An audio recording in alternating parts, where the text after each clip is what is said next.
Buenos días, sus señorías. Mi nombre es Fortunata Jacinta y aquí da comienzo esta nueva entrega que lleva por título ETA, de Franco a Felipe González, porque evidentemente habrá un segundo capítulo que será ETA, de Aznar a Pedro Sánchez. Antes de empezar, permítanme que les recuerde que sigue abierta la convocatoria para inscribirse en los 6º Encuentros Forjados, encuentro presencial que tendrá lugar aquí, en Salamanca, fin de semana del 13 al 15 de junio con N de 2025. 11 ponencias más una mesa redonda para hablar de religión y geopolítica en el siglo XXI, con 9 grandes conferenciantes. Tienen ustedes toda la información en www.fortunatajacinta.com. Y ahora ya sí, empezamos con el capítulo de hoy. ETA, programa en el que no podremos utilizar imágenes de los aberrantes crímenes cometidos por la banda terrorista, porque dice la comunidad de especialistas o de expertos de YouTube que utilizar esas imágenes incita a la violencia y que, corremos el riesgo de que nos cierren el canal.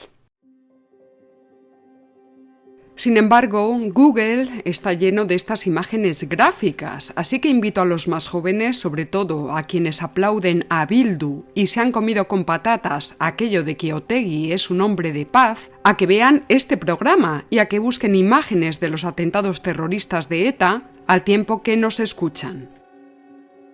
Muchos no saben que después de la Guerra Civil Española, los nacionalismos fraccionarios, tanto el vasco como el catalán, se habían convertido en algo residual, absolutamente, en España. El apoyo de la población al régimen franquista era notable y amplias capas de la sociedad colaboraban abiertamente con el mismo. En retrospectiva, podemos decir que hubo cierta imprudencia política por parte de Franco, pues este combatió con mucha más contundencia a los comunistas que a los separatistas. Citamos aquí a Nicolás Sartorius, del Partido Comunista de España, abrimos comillas. Estuve 6 años preso con Franco y nunca vi en la cárcel a ningún separatista. De hecho, tras la muerte del caudillo, no se instauró una España roja, sino una partitocracia autonomista llena de vergonzosas concesiones a las minoritarias fuerzas separatistas catalanas, vascas y gallegas. Fuerzas que a medida que ganaban competencias, fueron engordando y ganando poder. Remarcamos, por tanto, que durante el franquismo, el mundo nacionalista vasco y catalán vivía acomodado en una atmósfera de intenso desarrollo económico que había beneficiado especialmente a las provincias vascas y a las catalanas. La principal novedad en el ámbito nacionalista secesionista en la España de Franco fue el nacimiento, el 31 de julio de 1959, de un pequeño grupo estudiantil llamado ETA, que quiere decir Euskadi Ta Askatasuna, es decir, País Vasco y Libertad.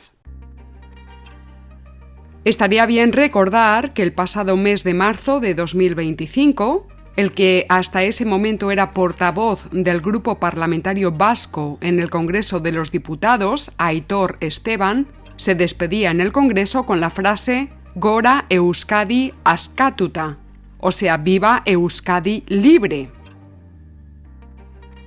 Gran parte del hemiciclo se puso en pie para aplaudir a este Otegi de traje y corbata, y aunque los diputados del PP y de Vox permanecieron sentados, a Alberto Núñez Feijóo y Cuca Gamarra del PP se sumaron al aplauso. ¡Qué vergüenza, señorías del PSOE y del PP! ¡Qué puñetera vergüenza! Pero sigamos, decíamos que ETA surgía en 1959, un grupo estudiantil que surgía a raíz de la escisión del colectivo EKIN, la rama juvenil del PNV, del Partido Nacionalista Vasco. La fecha del 31 de julio no es casual, puesto que ese es el día de San Ignacio de Loyola, justamente la fecha que 64 años antes, en 1895, había escogido Sabino Arana, que había estudiado en un colegio jesuita. La había escogido para fundar al Partido Nacionalista Vasco. En cualquier caso, ETA terminó distanciándose de la línea católica del PNV. Más que una ruptura ideológica, el nacimiento de ETA fue una ruptura estratégica, cuyo objetivo era animar al PNV a salir de su posición acomodada para entrar en la acción. A los jóvenes españoles que piensan que ETA es súper cool y mega guay, vamos a explicarles que la ETA fundacional era elitista, racista y burguesa, y que desdeñaba la acción de las masas y de los obreros. Vamos a informarles de que la mayoría de esos obreros, a los que ETA despreciaba, eran españoles que llegaban a las provincias vascas y catalanas para trabajar.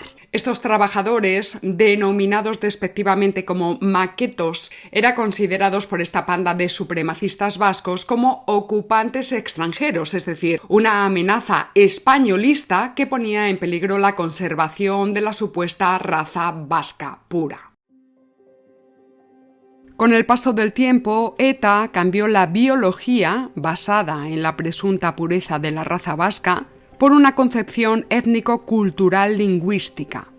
El pueblo vasco, un pueblo ancestral, con una lengua propia, no así el español, que parece que no era la lengua propia de los vascos, pues bien, el pueblo vasco oprimido por la tiranía del malvado Estado español.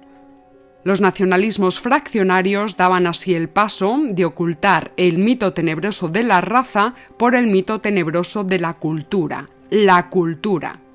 Desde ahí, siguiendo la ideología alemana, empezaron a reivindicar la cultura como un elemento político. Cada cultura tiene que tener un estado propio. En la táctica apostaban por una acción revolucionaria inspirada en los grupos armados que florecían por doquier tras los llamados procesos de descolonización.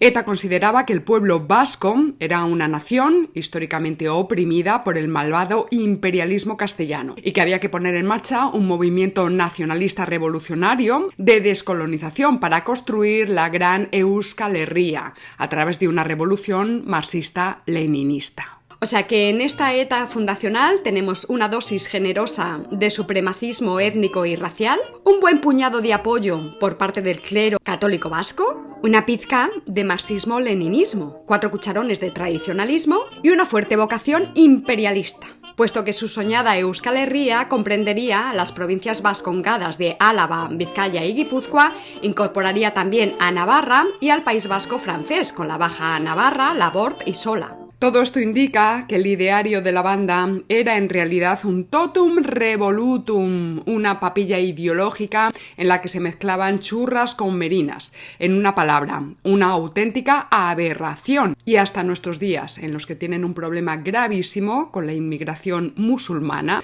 pero bueno, les da igual, con tal de que no haya españolistas. Con el tiempo, el totum revolutum será aún más escandaloso, porque Bildu va tragándose toda la porquería ideológica que encuentra a su paso, con tal de mantenerse en las instituciones. Transactivismo, multiculturalismo, feminismo woke, cambio climático antropogénico, etc. Resulta lamentable tener que explicar a los jóvenes españoles, a los desmemoriados y también a los ignorantes culpables quién fue Miguel Ángel Blanco. Es terrible y trágico tener que explicar a los españoles de 2025 que ETA se autopresentaba como la expresión política del pueblo vasco, ninguneando a los vascos no separatistas.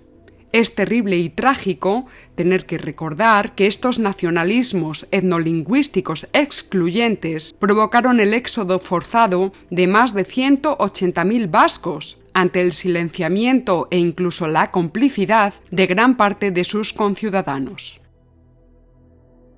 Es trágico tener que explicar que ETA es responsable de cerca de 900 asesinatos mediante tiros en la nuca y coches bomba. Es responsable de secuestros, extorsiones regulares, el llamado impuesto revolucionario. Es responsable de calumnias, chantajes y desórdenes públicos gravísimos a lo largo de más de 40 años, tanto en la época de Franco como en la transición, pero sobre todo después de la Constitución de 1978, esto es, en plena democracia, que dirían algunos. Lo que hay que decir con absoluta claridad es que ETA mataba españoles, y los mataba precisamente por el hecho de que eran españoles. ETA no buscaba atentar contra Franco ni contra la democracia, sino que buscaba atentar contra España. motivo por el que ni la muerte de Franco ni la democracia del 78 supuso el fin de ETA, sino más bien la intensificación de su actividad terrorista.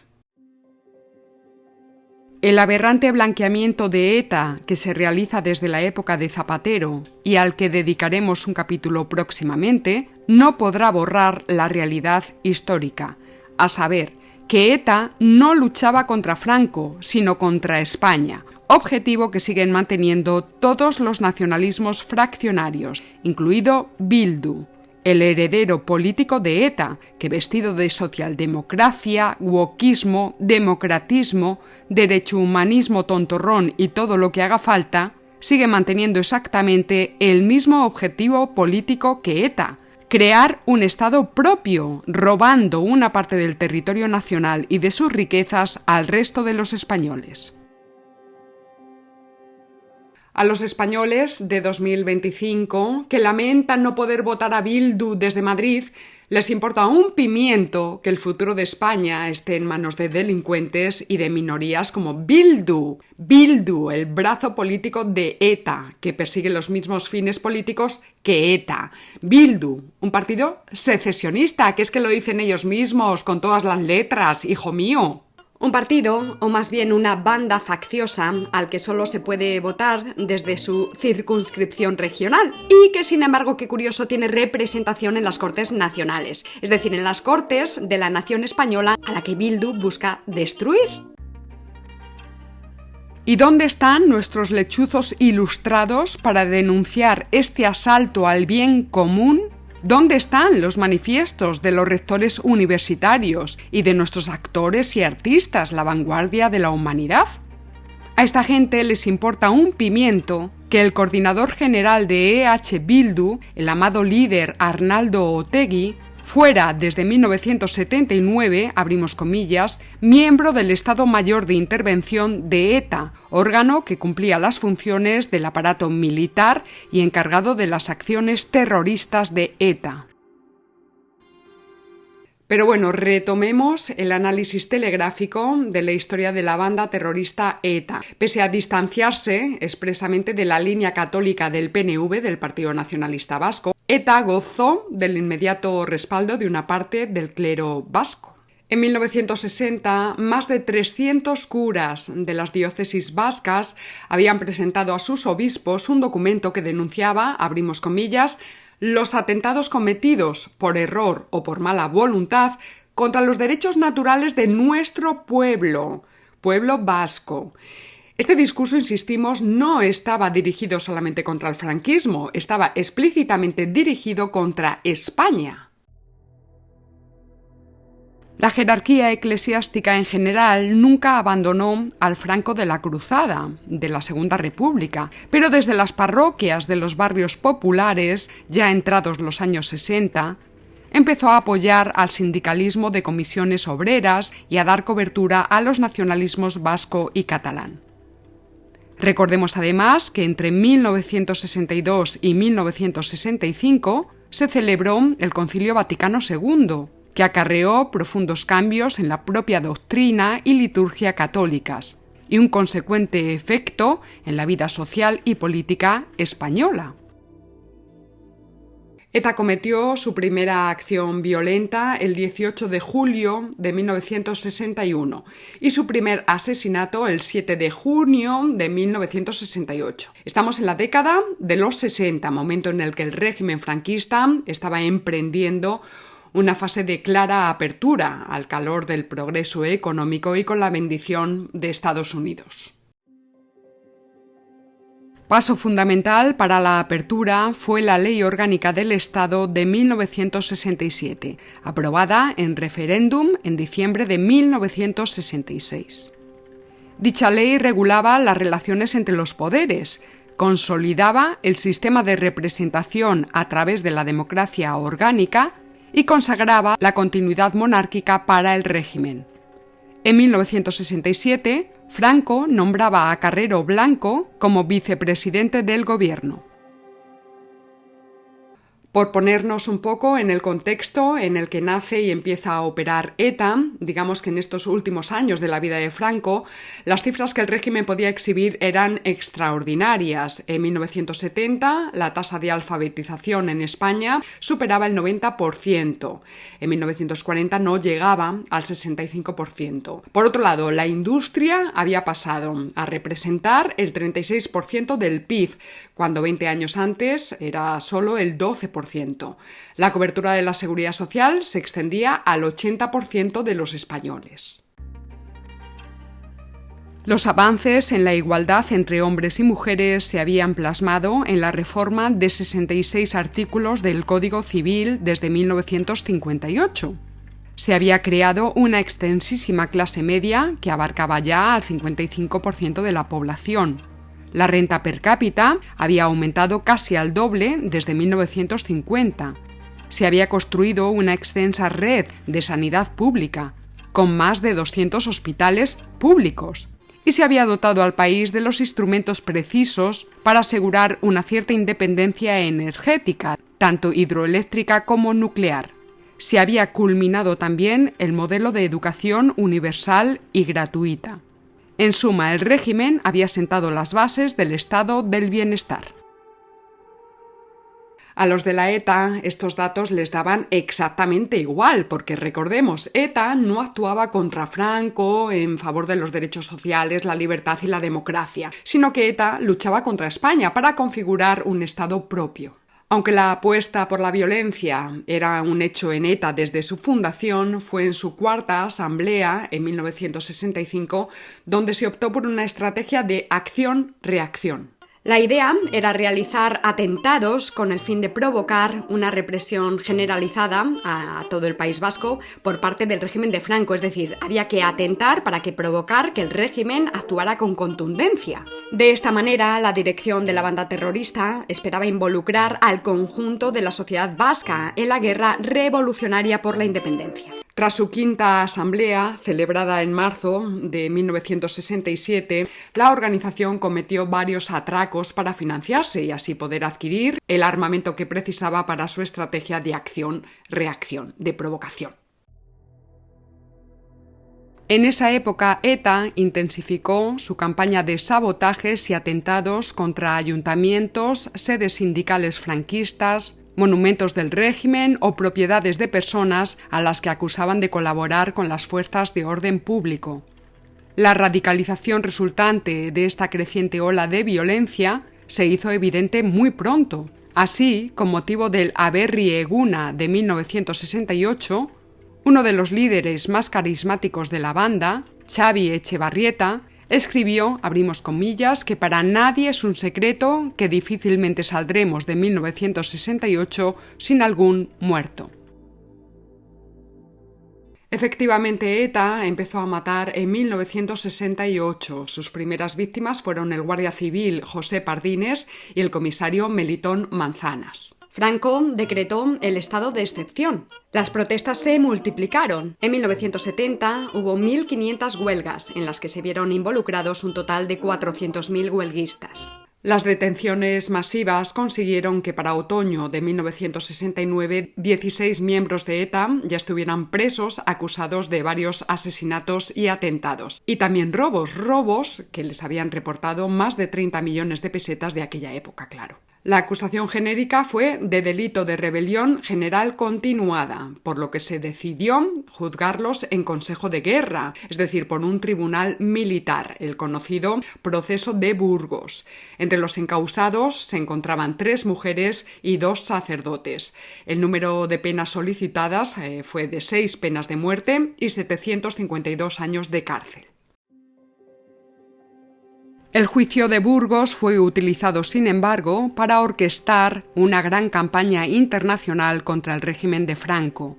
Aún peor, la Iglesia, y no solo la Iglesia vasca, manifestó abiertamente sus distancias respecto del gobierno de Franco. El régimen reaccionó con más mano dura, pero fue contraproducente. La cúpula del sistema estaba cada vez más dividida. Unos se pronunciaban por una apertura hacia las formas de una democracia liberal, mientras que otros se mantenían en el continuismo del régimen.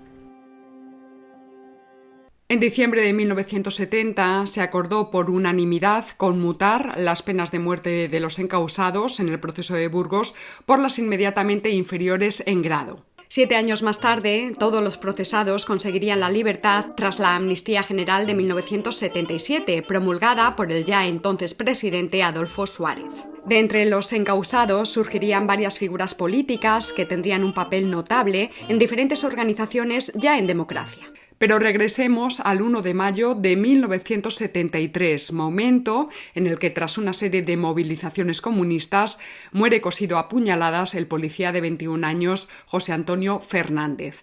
Acaba de aparecer un grupo terrorista nuevo, el FRAP, escisión violenta del Partido Comunista de España. A este tema ya dediqué un capítulo completo hace varios años, el FRAP y Podemos. Era el Forja 075. Les invito a verlo si tienen interés.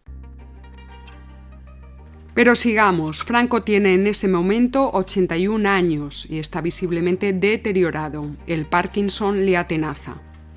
El 8 de junio de ese año decide resolver la crisis poniendo todo el poder en manos de un hombre de su confianza, el almirante Luis Carrero Blanco. Unos meses más tarde, el 20 de diciembre, un poderoso explosivo estalla al paso del automóvil del almirante cuando éste se dirigía a misa en Madrid. El atentado contra Carrero Blanco fue el primero que llevó a cabo la ETA fuera del País Vasco. Con Carrero morían también su conductor y su escolta. ¿El atentado lo ejecutó ETA? Bueno, pues oficialmente sí, pero la complejidad del dispositivo parece lejos de las capacidades operativas que en ese momento tenía la banda terrorista. Se sabe que alguien entregó a los etarras las rutas y los horarios de Carrero. Se sabe también que desde enero de 1971 la Embajada de Estados Unidos en Madrid había comunicado al Departamento de Estado en Washington lo siguiente, que el mejor resultado que puede surgir sería que Carrero desaparezca de escena, cerramos comillas. Los documentos fueron desclasificados en 2008 y esto es un asunto muy amplio que ameritará otro capítulo para poder tratarlo con más detalle. Lo que sí podemos confirmar es que los autores del brutal atentado contra Carrero Blanco nunca llegarían a ser juzgados y que la posterior amnistía de 1977 los exoneró de cualquier responsabilidad. En todo caso, ese 20 de diciembre de 1973, el día del brutal atentado contra Carrero Blanco, ese día la historia de España cambió. Como ya hemos dicho, dentro del propio sistema, numerosas voces buscaban la apertura política y, entre otras cosas, buscaban abrir la mano a la libertad de asociación. Arias Navarro, nombrado presidente del gobierno por Franco en 1973, trató de arbitrar, abrimos comillas, nuevas fórmulas para dar proyección política al pluralismo real de nuestra sociedad, cerramos comillas.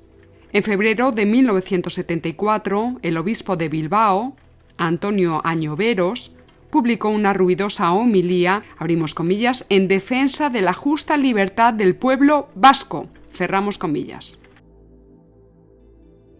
El atentado de ETA más sanguinario durante el franquismo fue el que se llevó a cabo el 13 de septiembre de 1974 en la cafetería Rolando, en la Puerta del Sol de Madrid. La explosión de una bomba con metralla acabó con la vida de 13 personas y ocasionó más de 80 heridos. Eran víctimas civiles sin significación política. Solo murió un policía, Félix Ayuso. ETA no reivindicó el atentado y culpó del mismo a la extrema derecha próxima a Franco. La dirección del Partido Comunista, todavía ilegalizado, negó cualquier responsabilidad, tratando así de acallar los rumores que vinculaban a los comunistas con la ETA. Finalmente se demostró que el atentado había sido obra de ETA, la misma sección que planeó el magnicidio de Carrero Blanco. La banda terrorista contó con la colaboración de Eva Forest, alias la Tupamana, que fue detenida a los pocos días junto a su marido. También estaban involucradas personas vinculadas al PCE y gente relacionada con el mundo del teatro y de la televisión. Casi todos fueron puestos en libertad, salvo Eva Forest, implicada en el asesinato de Carrero Blanco, aunque finalmente no fue juzgada. La intención del brutal atentado en la cafetería Rolando de Madrid era clara. De nuevo, había que provocar al régimen para que adoptara una solución de fuerza, que a su vez disparara una reacción revolucionaria en toda la sociedad española. El gobierno de Arias Navarro endurecerá su política, sí, pero no caerá en la provocación y tampoco lo hará la sociedad española en general. Los autores del salvaje atentado en la cafetería Rolando nunca llegaron a ser juzgados y se beneficiaron de la amnistía concedida en 1977. El 5 de noviembre de 2018 se hizo público que ETA había asumido efectivamente la autoría del atentado. Más cosas para ponernos en contexto. El 31 de mayo de 1975, el presidente norteamericano Gerald Ford visita a Franco. El 27 de septiembre de ese mismo año se ejecutan las últimas penas de muerte del franquismo, 3 terroristas del FRAP y 2 de ETA.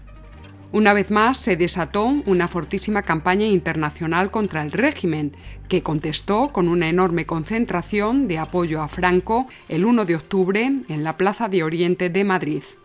Allí pronunció el caudillo su última alocución en público. El 30 de octubre, don Juan Carlos asumía provisionalmente la jefatura del Estado ante la inminencia de la muerte de Franco. Entretanto, aparece por ahí Hassan II, rey de Marruecos, que organiza una invasión ilegal del Sáhara español. En ese contexto se produce la famosa Marcha Verde, que también precisará de un capítulo aparte porque los documentos fueron desclasificados por la CIA en 2017. Finalmente, el 20 de noviembre de 1975 moría en el Hospital Público de la Paz en Madrid el general Francisco Franco, jefe del Estado español desde su proclamación como tal en octubre de 1936. Se abría inevitablemente una etapa nueva. En 1976, un nuevo grupo terrorista de orientación comunista, el Grapo, reivindica la colocación de 28 bombas. ETA, por su parte, asesinará ese año a un total de 17 personas. En junio de ese año, Adolfo Suárez y Manuel Fraga presentan la ley sobre el derecho de asociación política, que permitía la formación de partidos. Era un cambio decisivo que no gustó a Arias Navarro y dimitió. Suárez ofreció la legalización inmediata del Partido Comunista de España. Por su parte, Santiago Carrillo ofreció aceptar la corona de don Juan Carlos y la bandera rojigualda como símbolo de la unidad nacional. Carrillo se postulaba como la alternativa de izquierdas para esa nueva España. Después de todo, había sido el PCE, el Partido Comunista de España, y no el PSOE, el que había llevado lo fundamental de la oposición durante la era de Franco, y su penetración en muy distintos ámbitos de la vida española, sindicatos, cine, iglesia, universidad, etc., era muy profunda. Porque mientras sucedía todo esto que estamos contando, ¿qué estaba haciendo el PSOE? Bueno, pues el PSOE estaba cambiando de piel y de ideología, aunque mantuviera el nombre del partido fundado por Pablo Iglesias Posse en 1879, 100 años antes. En el Congreso de Suresnes, celebrado en Francia, en el exilio, en Francia, en 1974, pues la vieja cúpula del PSOE había sido desplazada por la joven generación de Felipe González y de Alfonso Guerra. Este nuevo PSOE apostaba por la ruptura total con el régimen de Franco. Había que proclamar una república federal para España y reconocer el derecho a la autodeterminación de todas las nacionalidades ibéricas. Literalmente así lo decían. Con abundante apoyo de la Internacional Socialista, el objetivo era convertir al PSOE, hasta ese momento muy minoritario en España, pues bien, convertirlo en la alternativa a la hegemonía del Partido Comunista. Todo esto, insistimos, por intereses de potencias externas, extranjeras, que estaban muy pendientes de lo que iba a ocurrir en España cuando Franco muriera. En otras palabras, había que convertir al PSOE en la alternativa socialdemócrata, en esa izquierda antimarxista y anticomunista domesticada en favor de los intereses de Estados Unidos durante la Guerra Fría. Recordemos que estamos hablando de la década de los 70. Por tanto, las potencias internacionales del llamado mundo libre, del también llamado bloque capitalista, tenía interés en desbancar al PCE y colocar en su lugar al domesticado PSOE de Felipe González. Por tanto, y para ir aclarando ideas, el PSOE, que ganó las elecciones de 1982 por mayoría absoluta y que perseveró en el poder durante 14 años, es un producto de determinadas élites extranjeras, con intención de desactivar al Partido Comunista de España. De todas formas, en 1979, el Partido Comunista de España ya había renunciado al leninismo y se había puesto en la órbita del eurocomunismo antisoviético, es decir, era otra forma de domesticación. Tenemos que subrayar que las élites alemanas, británicas y estadounidenses pensaban que era sumamente peligroso mantener la existencia de un partido comunista fuerte en España, es decir, en un Estado fuertemente centralizado y que había conseguido situarse como novena potencia industrial en el mundo. Tal era la España que dejaba en herencia el régimen franquista. Lo expresaba claramente Henry Kissinger cuando decía que una España fuerte es una España peligrosa. Por eso había que hacer de España algo que no la reconociese ni la madre que la parió, como dijo Alfonso Guerra. Estados Unidos prefería una España rota antes que una España roja, de manera que había que reactivar a los partidos separatistas, ley D'Hondt mediante. El objetivo era conseguir que el obrero, en vez de votar a un partido de ámbito nacional, tal era el caso del Partido Comunista de España, votase al partido separatista de su región, de su terruño. Era el fin del comunismo y el principio de la socialdemocracia desindustrializadora y del expolio separatista, y de aquellos polvos estos lodos. Tras la muerte de Franco, la situación en las calles está muy inflamada. Hay inflación, el paro sube sin tregua, la deuda se multiplica por 3 en 2 años, España entra en recesión, el terrorismo golpea bajo diferentes formas, secesionistas catalanes, vascos y canarios, el Grapo y, por supuesto, ETA, que a lo largo de 1977 iba a asesinar a 11 personas más. Dormida bajo el régimen de Franco, la cuestión catalana reaparece ahora, encarnada como siempre en la gran burguesía local, los ricos. Para Juan Carlos I, ya como titular de la corona, y para Adolfo Suárez, ya como presidente del gobierno por la UCD, integrar al catalanismo político en el nuevo sistema era una prioridad, de manera que en septiembre de 1977 el gobierno restablece la Generalidad de Cataluña.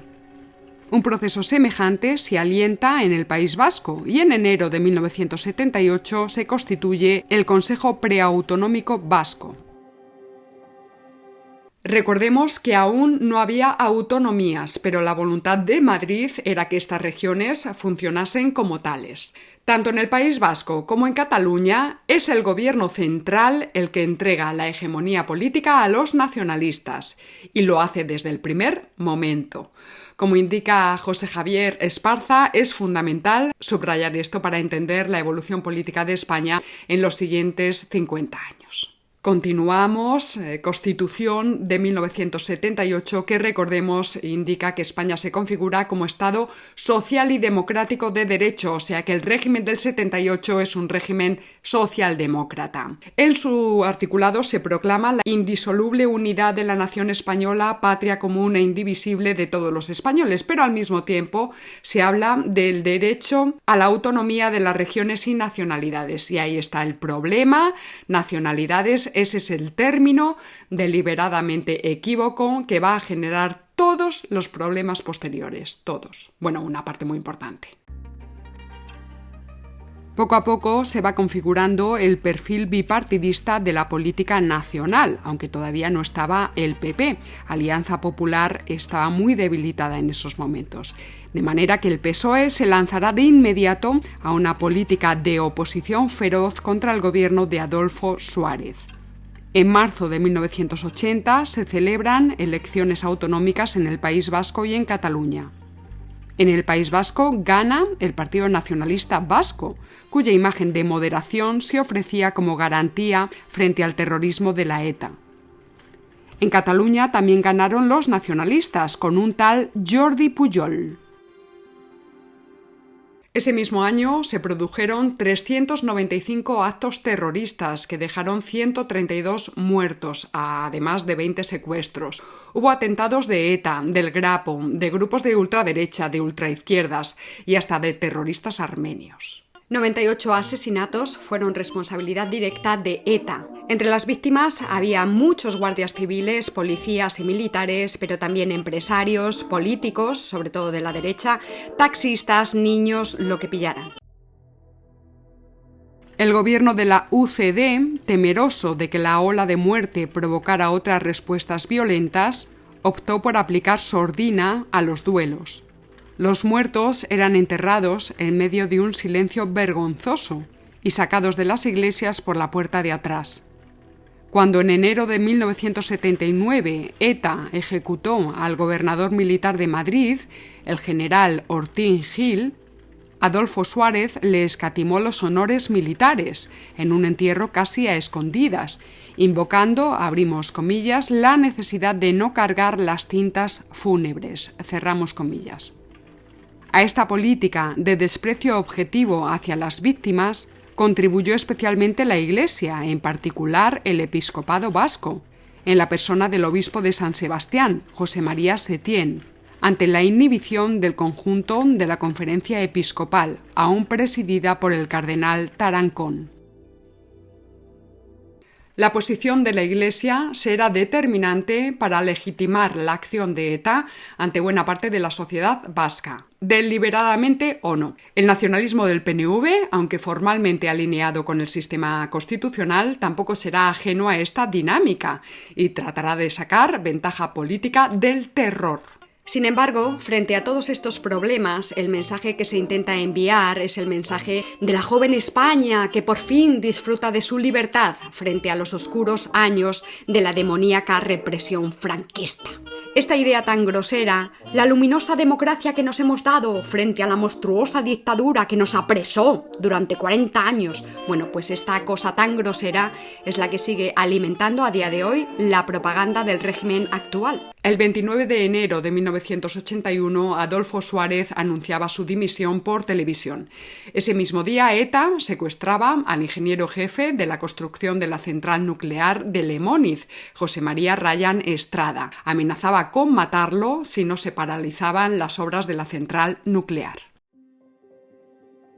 Unos días más tarde, el 4 de febrero, los reyes acuden a la Casa de Juntas de Guernica, centro histórico del nacionalismo vasco, para avalar con su presencia el proceso autonómico. Cuando el rey va a tomar la palabra, un grupo de Herri Batasuna prorrumpe en cánticos e increpa al rey. Toda España lo vio en la televisión y la conmoción fue enorme. Aún será mayor cuando 2 días después ETA asesine al ingeniero Ryan. Su cadáver apareció al borde de un camino forestal con las manos atadas y un tiro en la nuca. Unas semanas más tarde, el 23 de febrero de 1981, el teniente coronel de la Guardia Civil, Antonio Tejero, entraba, pistola en mano, en el Congreso de los Diputados, otro asunto que hay que analizar con pinzas y que hoy simplemente citamos. El caso es que tras el golpe del 23F, la corona apareció ante todo el mundo como la salvadora de la democracia. Antes de los sucesos del 23F, el que iba a ser nuevo presidente del gobierno, Leopoldo Calvo Sotelo, sobrino de José Calvo Sotelo, aquel líder derechista asesinado en 1936 por el Frente Popular, pues bien, Leopoldo Calvo Sotelo anunciaba un proyecto para encauzar el problema autonómico. Su proyecto intentaba mitigar los efectos disgregadores de las autonomías, poniendo un marco legal a la transferencia de poder a las regiones, tratando de esta manera que hubiera una equiparación entre todas las regiones, cosa que efectivamente a día de hoy sabemos que no se ha producido. Pues bien, la ley propuesta por Leopoldo Calvo Sotelo se aprobó. Pero resulta que los nacionalistas vascos y catalanes protestaron, recurrieron al Tribunal Constitucional y el Tribunal Constitucional dio la razón a los secesionistas. Tócate los pies. Por entonces ya gobernaba el PSOE porque efectivamente hubo elecciones en octubre de 1982 y las ganó el PSOE con una abrumadora mayoría absoluta. Ahí empieza, entre otras cosas, pues por ejemplo, el proceso de la entrada de España en la OTAN.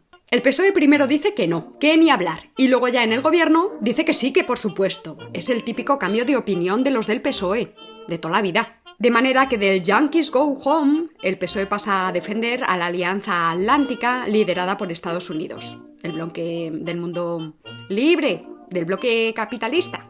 El PSOE será el encargado también de acometer las privatizaciones de los monopolios públicos del franquismo, muy especialmente del conglomerado del INI, que poco a poco va convirtiéndose en empresas privadas, todo en beneficio de la industria alemana y de otras potencias, obviamente. Por supuesto, esta nueva élite económica reservó su buen pedazo de carne, de carnaza, para los nacionalistas vascos y catalanes. El PSOE, por otra parte, nunca había dejado de sostener un modelo federal para España, de lo cual sacaron ventaja los nacionalismos fraccionarios, regionales, promovidos por el propio PSOE. Alfonso Guerra dijo aquello famoso de que a España no la va a reconocer ni la madre que la parió. Y fue verdad. Lo único que se mantuvo inalterable fue la violencia de ETA, alrededor de 370 muertos bajo el gobierno socialista, con atentados especialmente salvajes como el de Hipercor en Barcelona o el de la Casa Cuartel de la Guardia Civil en Vic. El atentado de Hipercor en 1987 se realizó con 30 kilos de amonal, 100 litros de gasolina, escamas de jabón y pegamento, hasta sumar 200 kilos de carga explosiva. Causó la muerte de 21 personas, casi todas mujeres y niños, hiriendo a unas 45 más. La enorme explosión hizo volar por los aires la primera planta del garaje de Hipercor, provocando un socavón de 5 metros de diámetro en el suelo del establecimiento, por el que penetró una bola de fuego que abrasó vivas a todas las personas que encontró a su paso. La mezcla explosiva tuvo efectos similares a los del napalm, pegándose a los cuerpos y elevando la temperatura hasta los 3000 grados centígrados. Además, los gases tóxicos producidos provocaron la asfixia de otras personas no afectadas directamente por el fuego. Según la sentencia del caso, varias personas resultaron atrozmente quemadas y mutiladas, sin posibilidad alguna de escapar ante la oscuridad producida por el humo negro y los materiales incendiarios adheridos a sus cuerpos, que no podían desprenderse ni apagarse. Pues bien, los de Bildu son herederos de esta aberración. Años después, el líder bilduetarra Batasuno, Arnaldo Otegi, llegaría a decir que la intención no era matar. Unos meses después tuvo lugar el atentado contra la Casa Cuartel de Zaragoza, donde un coche bomba, cargado con unos 250 kilos de amonal, ocasionaba 11 muertos, entre ellos 5 niños y 88 heridos, la mayoría de ellos civiles. El atentado contra la Casa Cuartel de Vic se produjo el 29 de mayo de 1991 en Vic, Cataluña. Consistió en la explosión de un coche bomba con unos 200 kilos de amonal, que ocasionó 10 muertos, 5 de ellos niños, y 44 heridos, la mayoría de ellos civiles. El atentado respondía a una consigna de la dirección de la banda terrorista para perpetrar importantes matanzas en Cataluña, en ese momento en el punto de mira internacional con motivo de la organización, justo un año después, de los Juegos Olímpicos de Barcelona. Unos meses antes, el mismo Comando Barcelona había asesinado a 6 policías en Sabadell. El PSOE intentó primero una vía de combate alternativa, que fue la creación de comandos extrapoliciales para golpear a ETA en sus bases. Fueron los llamados Grupo Antiterroristas de Liberación, los famosos GAL, cuya actividad de 1983 a 1987 resultó ineficaz y terminó con 11 altos mandos políticos y militares en la cárcel.